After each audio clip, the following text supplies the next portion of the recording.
We're going to continue with family, friends, and fidelity in Proverbs 23. And as I stated earlier,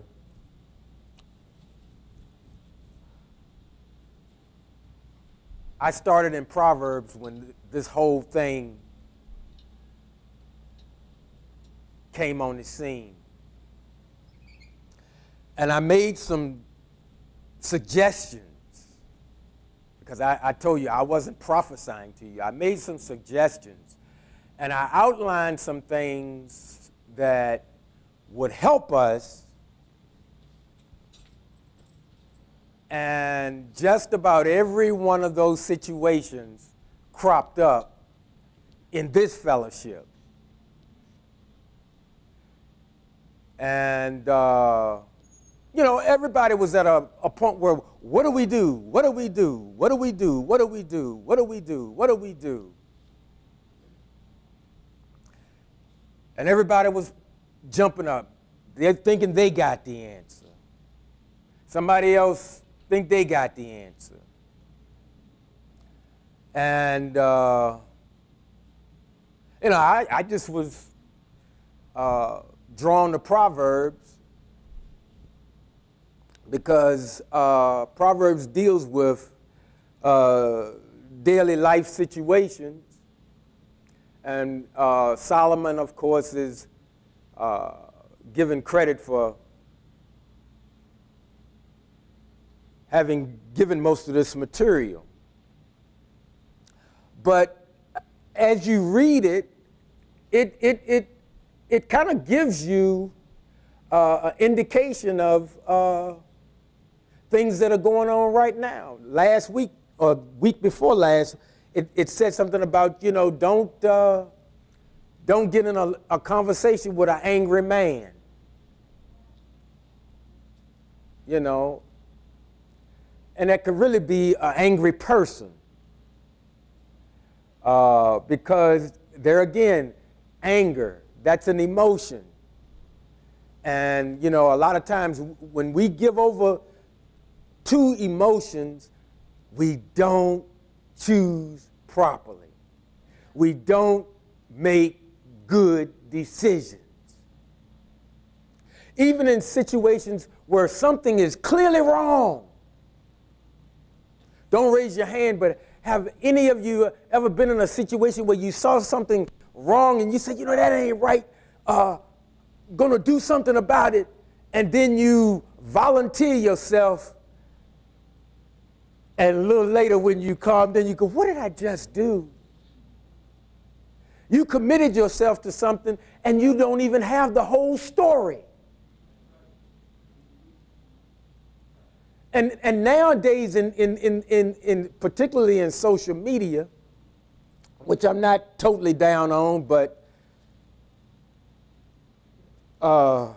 just be careful. Everybody's offended about everything. Stuff that's none of your business. Why are you getting all hyped up about it?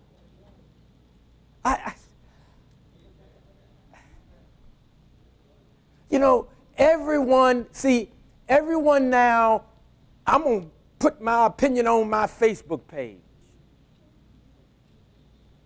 I mean, I don't have one, but I mean, I know people, you know, I guess they write stuff, and I guess you're supposed to comment on it, and then somebody else going to comment on it, then somebody might comment on your comment.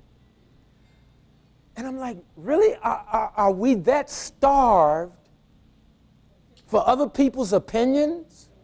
And they're struggling just like you. And a lot of times, they're in worse shape than you are.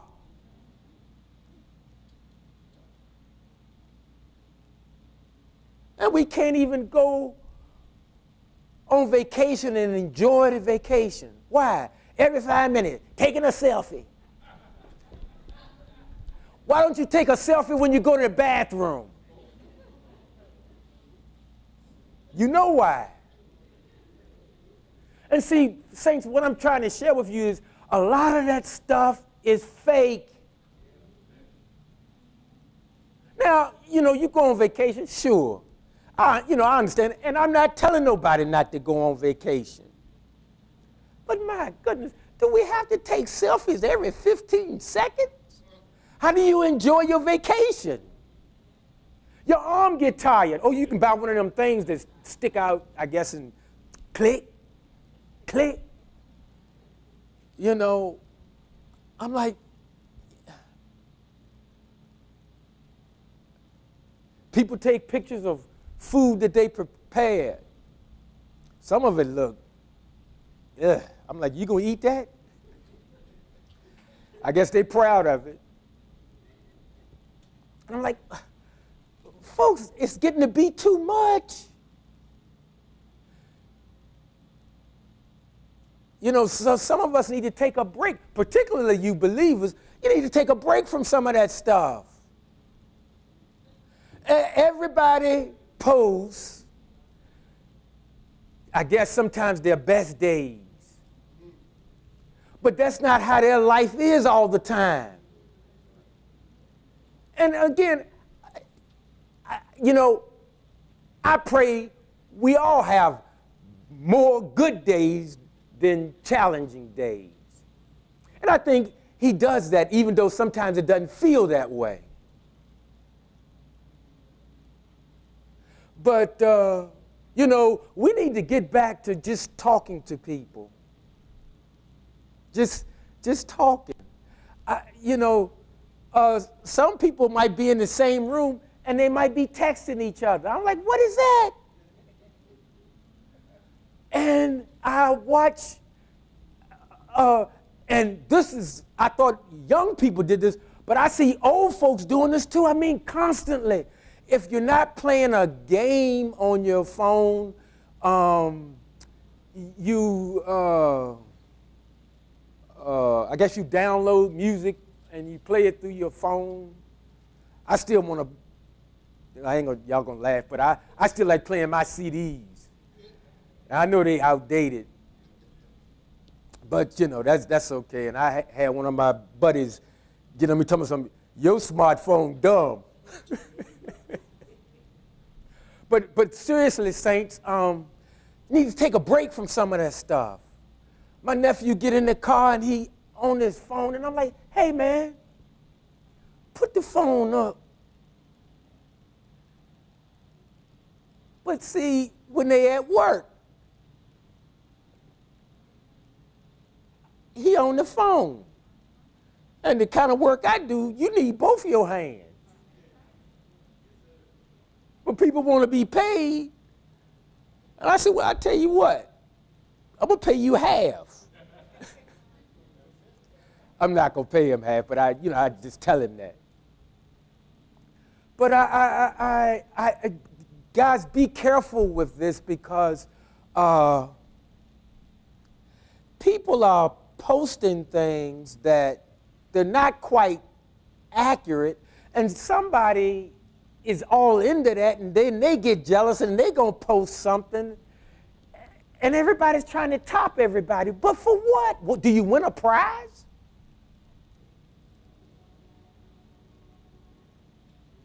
I mean, we've become obsessed with this thing.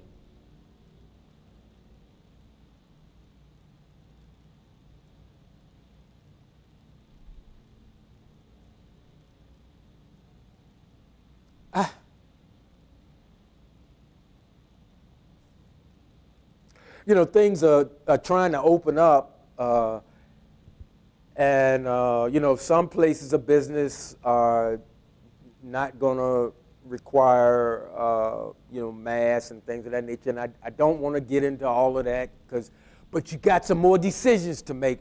I don't know if any of you remember that. I said before all this stuff happened, I said, hey, we got some decisions to make. I said couples got decisions to make because your spouse may do one thing and you may do something else. And I know of some situations where that was the case. I felt like Nostradamus. Again, I didn't tell you. I said I wasn't prophesying to you. I said that. I also said some of us was going to end up being roommates. It's coming. Some going to be by choice. Some might be by force. I'm not here to scare you. I'm not spreading fear. I just want the people of the Most High to be informed about what's coming down the pike. I'm tired of us being the last one to the punch bowl. And there's one cup left, and there's 20 of us standing around. And everybody thirsty. And all the other folk done drank their fill. And we trying to be nice. So we let everybody go in front of us. Some people cut in front of us, and we didn't even say nothing. Waiting on God to do something about it. I got news for you. He's waiting on us.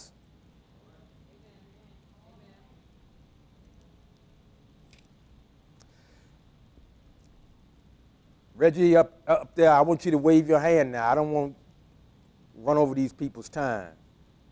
Because your time is important to me, and your time should be important to you. All right, we'll read quickly out of King James, give them their due. When thou sittest to eat with a ruler, consider diligently what is before thee, and put a knife to thy throat, if thou be a man or woman given to appetite. Be not desirous of his dainties, for they are deceitful meat. Labor not to be rich. Cease from thine own wisdom. Wilt thou set thine eyes upon that which is not? For riches certainly make themselves wings. They will fly away as an eagle toward heaven, wherever that is.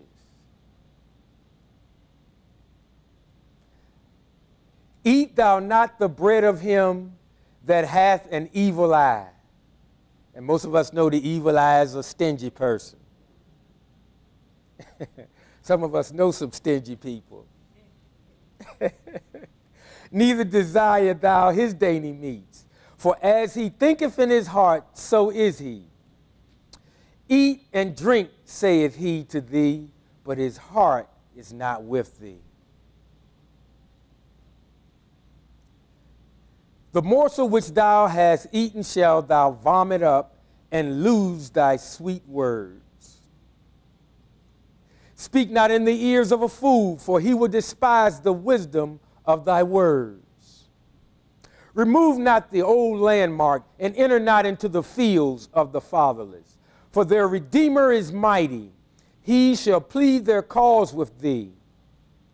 Apply thine heart unto instruction, and thine ears to the words of knowledge. Withhold not correction from the child, for if thou beatest him with the rod, he shall not die, as long as we're not overly emotional. In fact, most of us, I know I would make my folks so mad, they would just have to wait until they weren't so angry before I got it. And I'm just glad that they had that in their mindset, because, you know, could have been seriously hurt.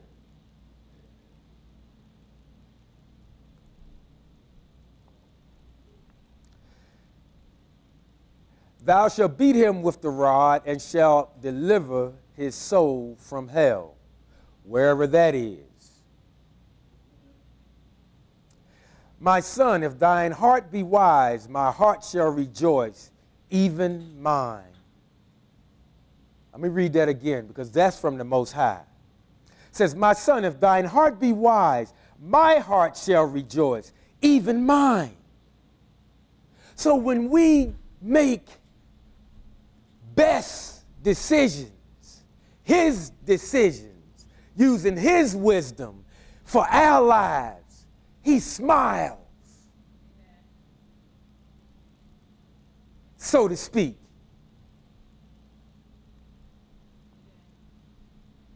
And I believe Now, we really would like to make him smile. I mean, a lot of us, we spend a lot of time trying to make each other smile.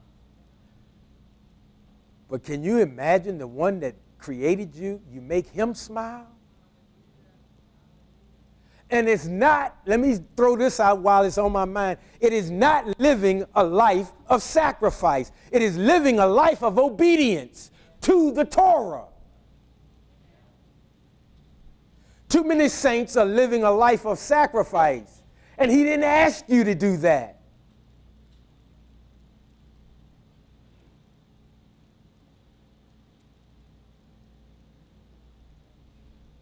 But he did ask you to be obedient. He asked us all, be obedient. He said what? Obedience is better than sacrifice. Like I've given the example 100 times. Oh, Lord, I'll crawl to China on my hands and knees through glass. Go apologize to your next door neighbor. Oh, I ain't talking to them. That's where a lot of us are. We want to do something that in our minds is great.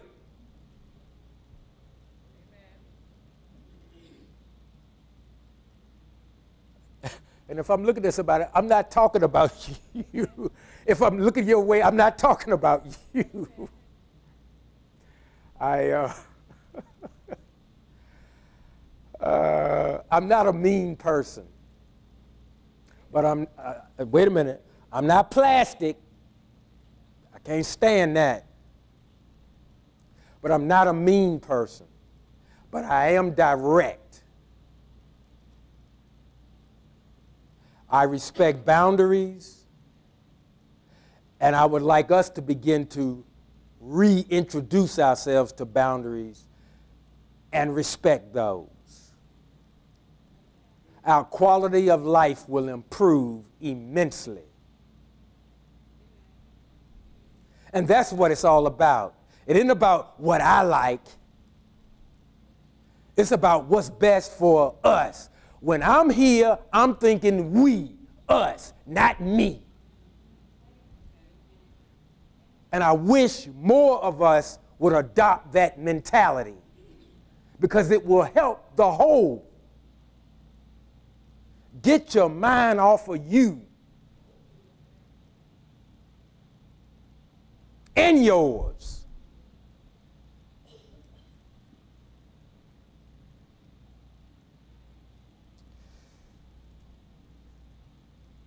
You know, I got 36 minutes. We're going to put King James to the side. Let me go to another translation that is easier to understand. Starting again. When you sit down to dine with a ruler or a person of influence, think carefully about who is before you. Now, in Christianity, they think, well, wait a minute, you making, what is it, a respective person. Is Minister Person here today? Yeah, every time when I used to hear people say, God is no respecter of person, I said, but he loved Francis and Sam.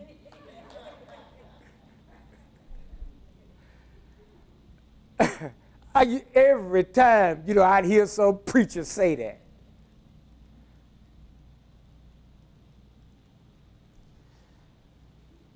It says, think carefully about who is before you.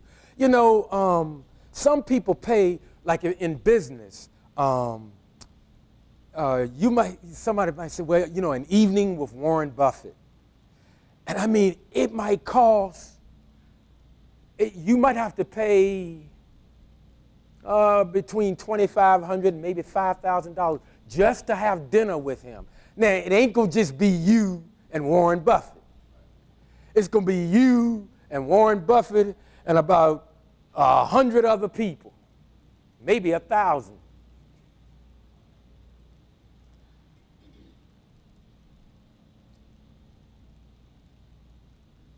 The Most High said, consider who is before you. Now, this is when eating with a ruler, or I say a person of influence. And the reason I say that is because a lot of times, particularly in business, a lot of people think successful business people they're kind of rude, you know. They're very direct. They really are direct, and they come across to someone that's not as well versed. See, some of us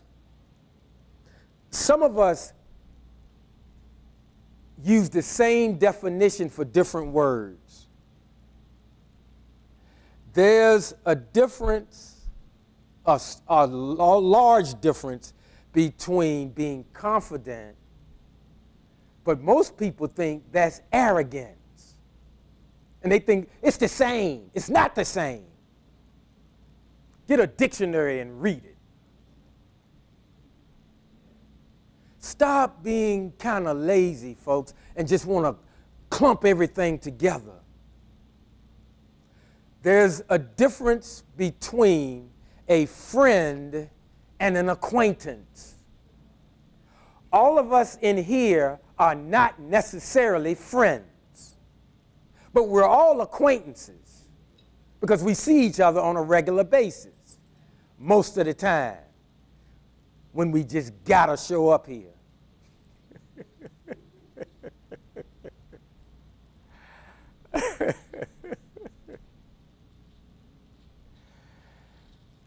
You see, particularly in churches,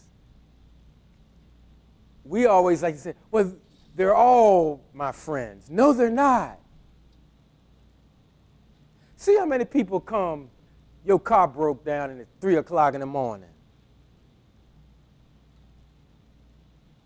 In fact, how many, don't answer, how many members' numbers do you have on speed dial that you think will come? Don't answer, but I'm trying to get you to see something here.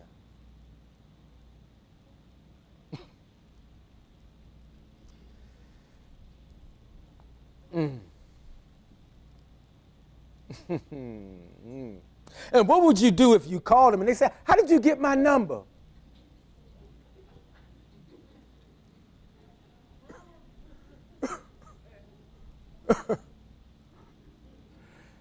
And then some of you not thinking, oh, well, Donnie gave it to me.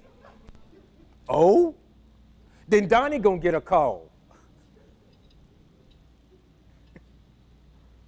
Maybe not. But it depends on who it is. And I don't mean it depends on who it is that you're a respective person.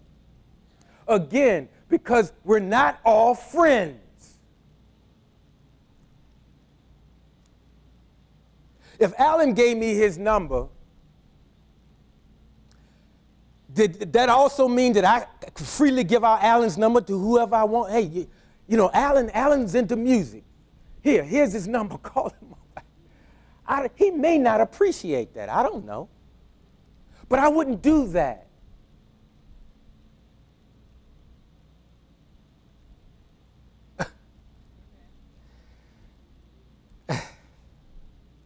We have gotten a lot of stuff mixed up, and what it has done, it has made us insert ourselves in situations that really we should have butt out.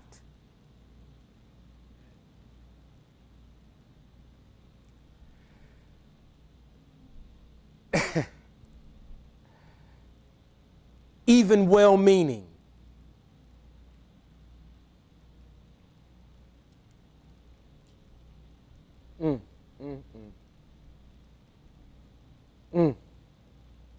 Says here, think carefully about who it is you before you. If you have a big appetite, put a knife to your throat. Don't be greedy for his or her delicacies, for they are deceptive food. Why do they always take a shot at people that have some wealth? Have you ever noticed that? Am I the only one that's noticed that? Probably so, because y'all good church folk. And you all give everybody the benefit of the doubt. And that's wonderful, I guess. But it's you know, when they do stuff like that, it's almost like what they're kind of trying to imply is like it's a sin to have wealth, and it is not a sin to have wealth.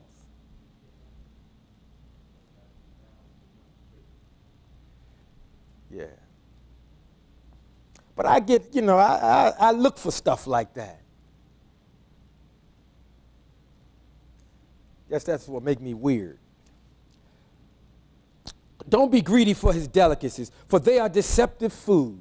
Don't exhaust yourself in pursuit of wealth. Be smart enough to desist.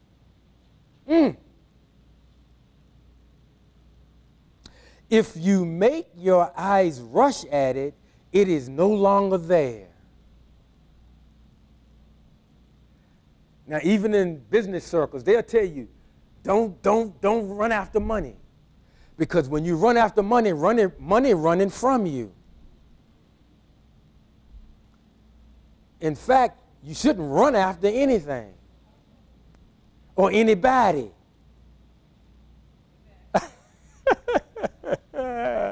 Let me move on.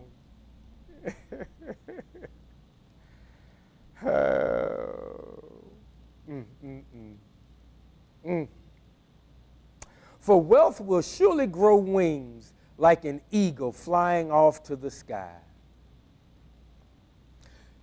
You know, a lot of successful business people, they have, in their pursuit of whatever it is that they've been doing, they had a lot of failure. Let me say that again. They had a lot of failure. I don't know if any of you know who Ray Dalio is. He runs one of the largest hedge funds in the world. And when he first got started, he was doing real well. And he thought he knew the market. And over time, he lost everything. And he had to let about 20 or 30 people go that were working for him. But he started over. He didn't give up. He kept trying and trying and trying. And now he's done very well for himself.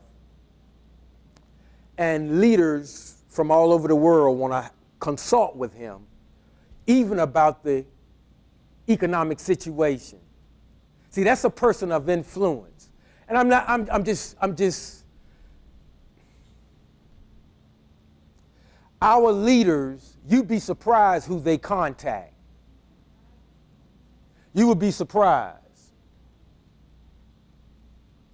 You know, because when they come on, I mean, they look like they got it all together, whether they do or not. I don't know. Only they know, I guess, and the one that made them.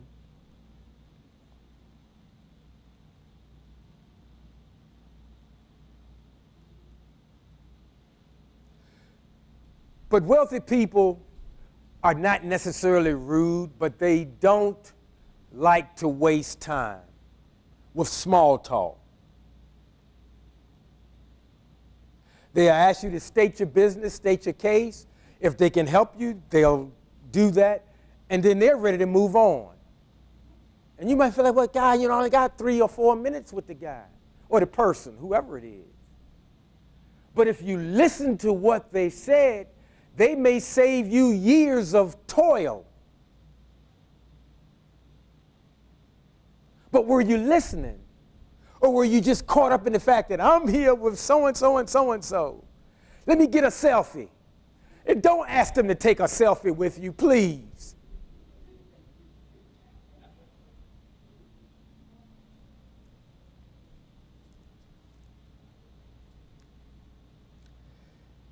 Listen to this. Don't eat the food of a stingy man. Don't be greedy for his delicacies, for he is like someone who keeps accounts. See, some of us have friends and or acquaintances like that. See, saints, some saints keep score. If they do a favor for you, wait a few days, and don't turn them down, because you're going to hear about it. They're going to recount that whole thing for you. But this guy in this passage, he's talking about, you know, some people go, oh, come on in, make yourself at home. Sometimes, saints, people are just being polite. Okay? They don't really mean it like that. Okay?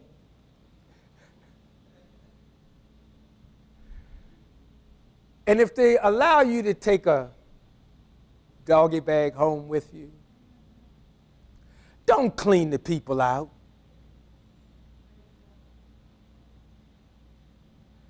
That has happened more than you might suspect. Don't do that. You might not get invited back over again.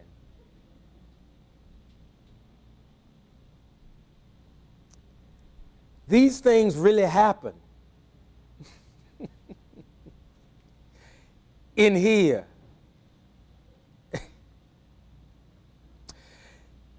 For he is like someone who keeps account. Eat, drink, he says to you, but he doesn't really mean it. The little you eat, you will vomit up, and your compliments will have been wasted.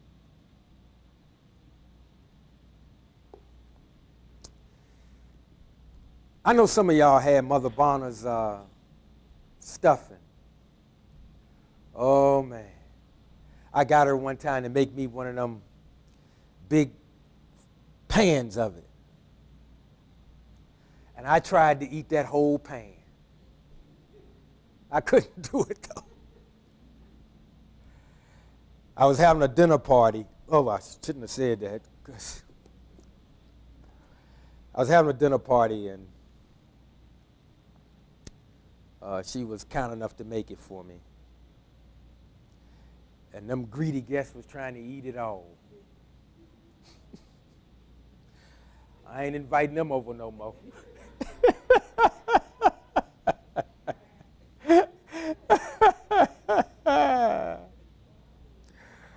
Oh, boy. Oh, my goodness. Listen to this. I got 21 minutes. I'm watching, Reg. Saints, give an ear to this, please. Don't speak in the ears of a fool, for he will only despise the common sense in your words. See, I love this translation because that's hard for you to miss that. That's real hard for you to miss that. And that's something you can use.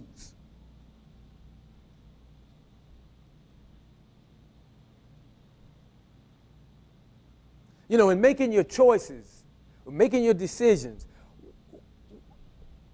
watch who you spending a lot of time with.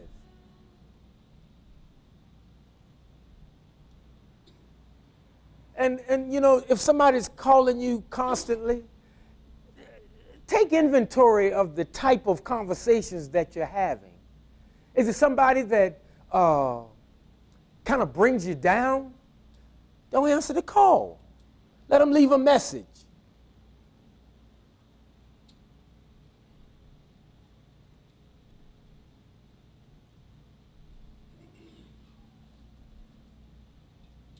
In your decision making, even your close circle. Take a look at those people. And it ain't but a few. And a few is what? 3?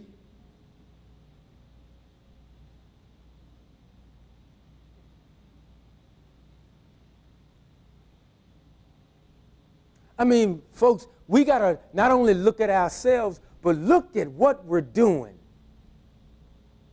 Look at who you're spending a lot of time with, who you're spending a lot of time around.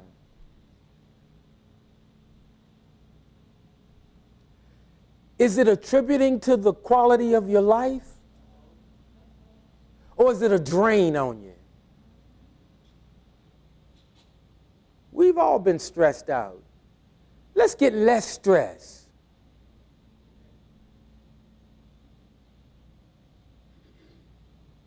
Find something that make you happy and do it. As long as it ain't something against Torah. But there's a ton of stuff that we can do that we don't do because we was taught, you know, it's a sin or it's this and that. Scrap that. And that's not a bad word, y'all.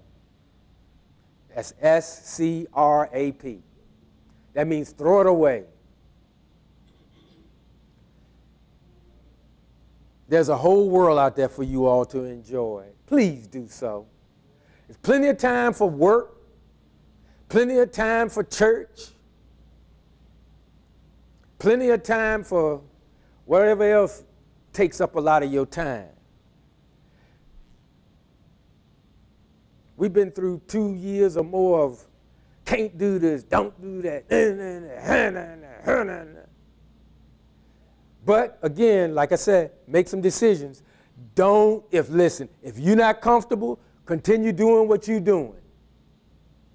Continue making decisions and choices that will help you to live. Okay?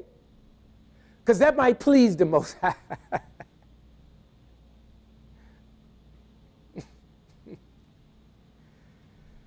Oh, boy. Here's that thing again. Don't move the ancient boundary stone or encroach on the land of the fatherless. For their Redeemer is strong. He will take up their fight against you. And let me add something here because, see, a lot of times people will hear something like that and they say, see, bad, all I got to do is step back. God will fight my battles for me. Get in a fist fight and see how many punches he blocked for you. If you don't know how to weave and bob, you're going to get hit. And if you don't know how to throw a punch, you're going to get hit some more. He's not going to get hit. You're going to get hit. Am I saying that he won't do things for you? No, I'm not saying that. But I'm saying we've been trained to sit and do nothing. I'm waiting on the Lord. He's waiting on you. Get up and do something. Get up and help somebody. Get up and encourage somebody. Lift somebody else's spirits.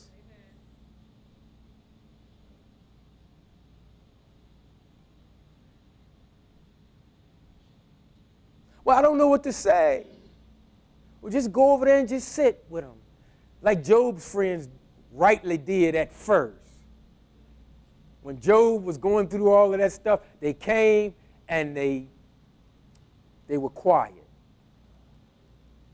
He knew that they felt for him. See, a lot of times we,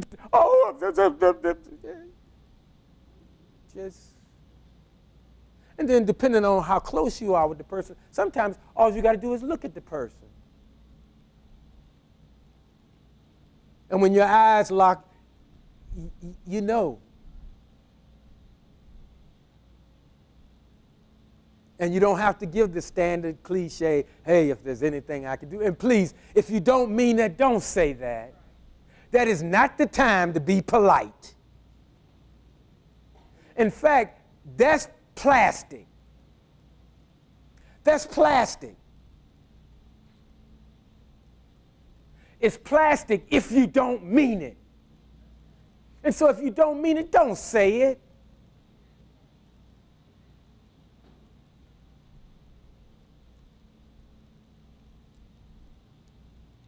Well, I'm supposed to say something. Well, just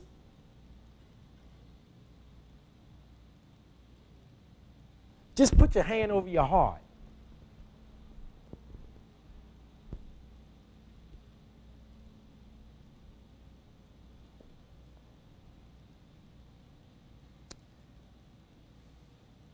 Listen to this. 12. Apply your mind to discipline and your ears to words of knowledge. Let me read that again at Emmanuel Worship Center. Apply your mind, M-I-N-D, to discipline and your ears to words of knowledge.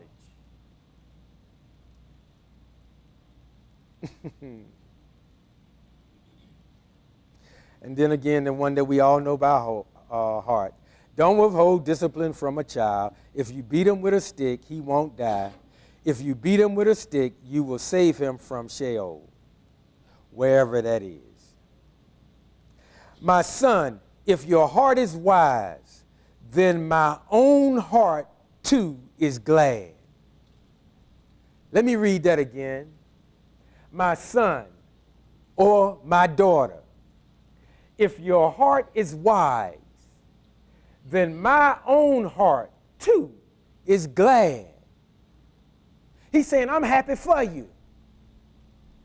Happy, happy, joy, joy. He's happy for you. So when he's happy for you, maybe here comes some blessings.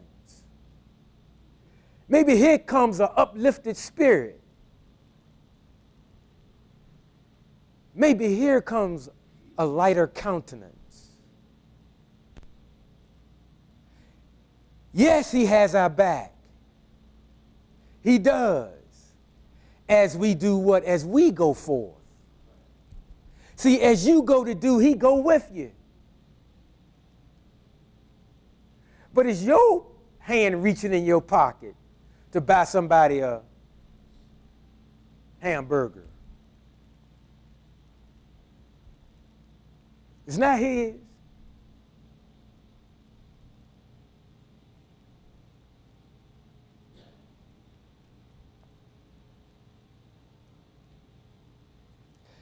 All right, here's another one. Don't envy sinners, but follow the example of those who always fear Yah. For then you will have a future. What you hope for will not be cut off. Let me read that again. Don't envy sinners, because all of us, golly, seem like the bad people just seem to, get away with everything. And let me help you. And that's another thing that is taught in Christian circles, and I kind of got an issue with the way it's taught.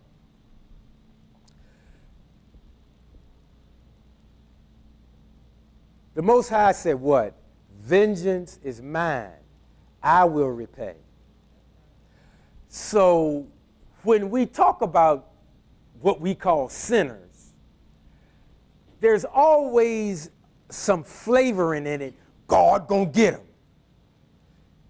He might.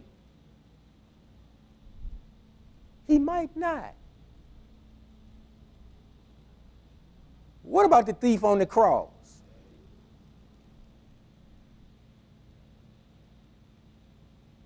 Now, I'm not saying that we won't reap what we sow. But as believers, we need to check ourselves when we start talking about sinners and the world and how we are somehow more special than they. I submit to you, we all were part of the harvest. We just got in. We came in. Some of them haven't come in yet. So why do we make statements that indicate, well, keep it up, God gonna get you? Well, that's the Most High's department, not ours. That's how believers start thinking they are Holy Ghost central. Because I'll just pray and shut up. And I'm not saying shut up, don't pray. I'm saying that attitude that you said, well, I'll just pray, like you can make God do something.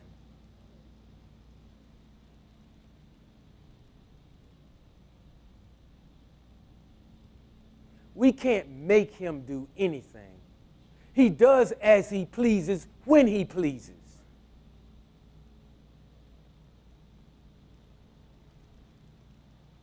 Now,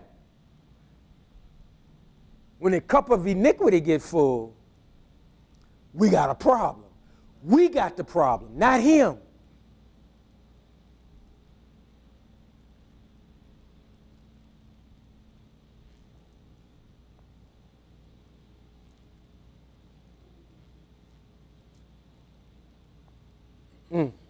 Don't envy sinners, but follow the example of those who always fear Yah. For then you will have a future.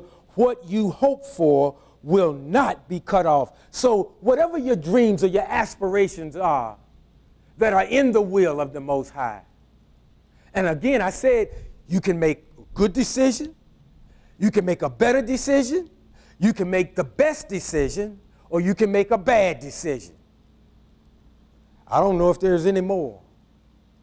Oh, yeah, you can make some emotional decisions, but they don't turn out too well. Because, see, we're not sad all the time. We're not happy all the time. It leaves you. And then you're back to whoever you are. Even when the Shekinah visits, it doesn't stay. Now, some of us want people to think that the Shekinah rests with us everywhere we go. Stop that. It doesn't. Study.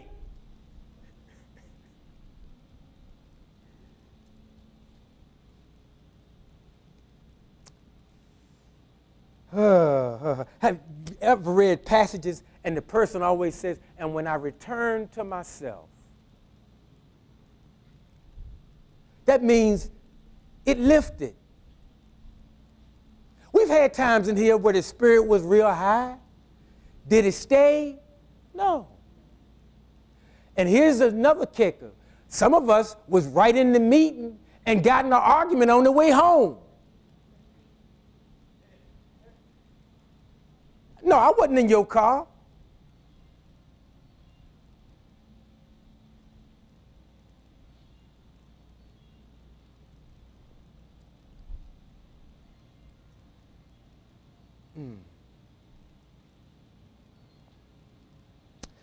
You, my son, listen, be wise, and set your mind on the right way.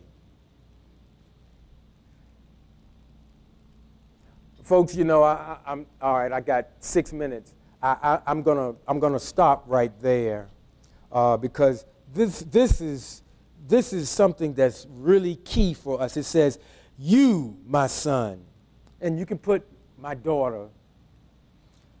Listen, be wise, and set your mind on the right way. And the right way is His way, which brings you back to Torah. His teachings and instructions.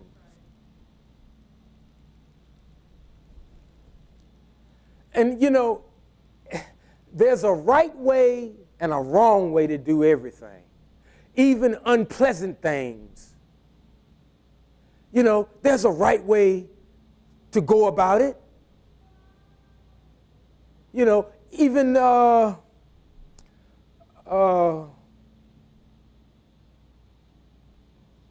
I mean, if you go to the dentist, don't you hope you go into the right dentist? Don't you hope that they've had good training?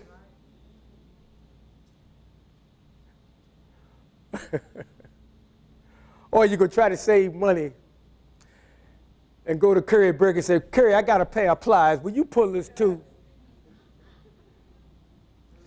He might pull it, but he might use wisdom and say, bruh, I didn't go to dental school. I'm a military man.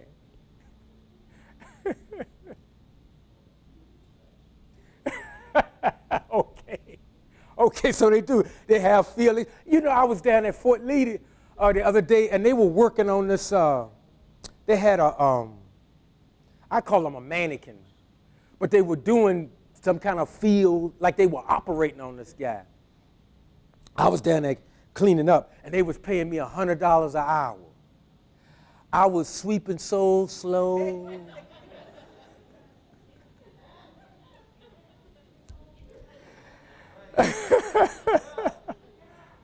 I said, Lord, I said, my goodness, $100 an hour to sweep a concrete floor?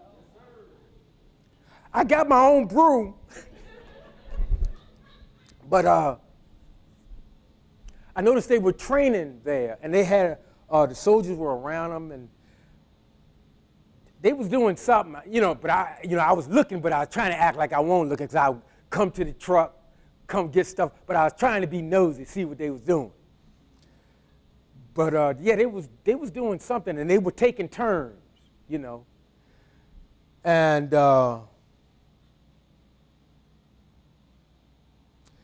we were talking about doing things the right way. Now they had, I guess, some sergeants or some superior officers out there, because when somebody ain't do something right, they said something, because a couple of guys had a clipboard or something, and they made this person do it over again, So what I'm saying, folks, is when you don't do it the right way, you got to do it again.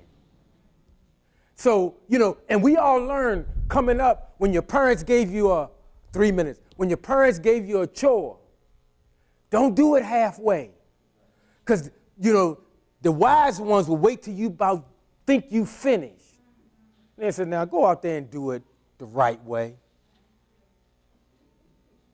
They might say, wash my car. And you go out there, throwing a little water on it, slap some soap on it. I'm finished. Then your parents will say, well, that ain't how you wash the car when I let you use it. You vacuumed it out and washed it all night, even put some wax on it.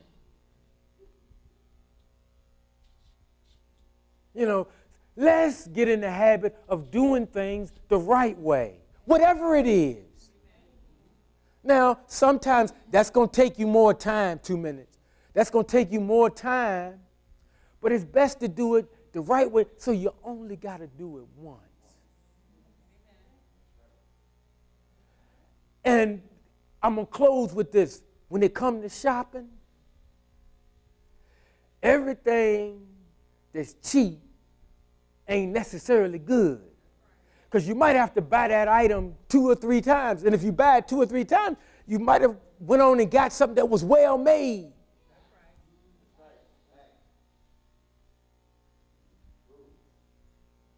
I don't know, it might be well, nobody listens to stereo much anymore, but, whatever it is. Because you say to yourself, hey, this one's going to last me. And most of us are getting at the age now, we're getting real close to where we might buy our last automobile. So we think. So let's do it the right way. What is it that you really want?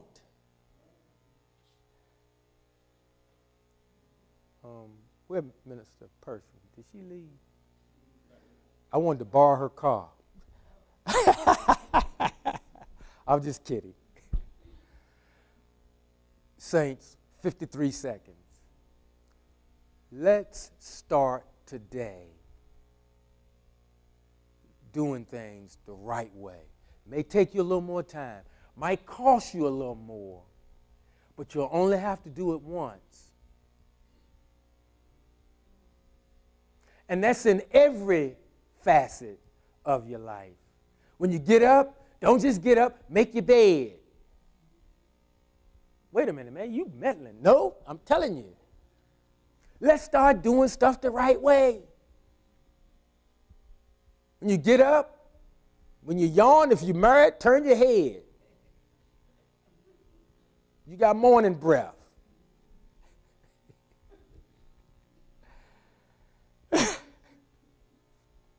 Let's do things the right way. When we greet each other, let's greet each other the right way. Genuine. Let's cast off. See, because when you plastic with it, you plastic with everybody.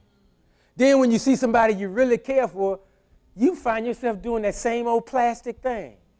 So, well, man, I saw what you did with them. You can't stand them. You going to do that to me? So you don't like me either?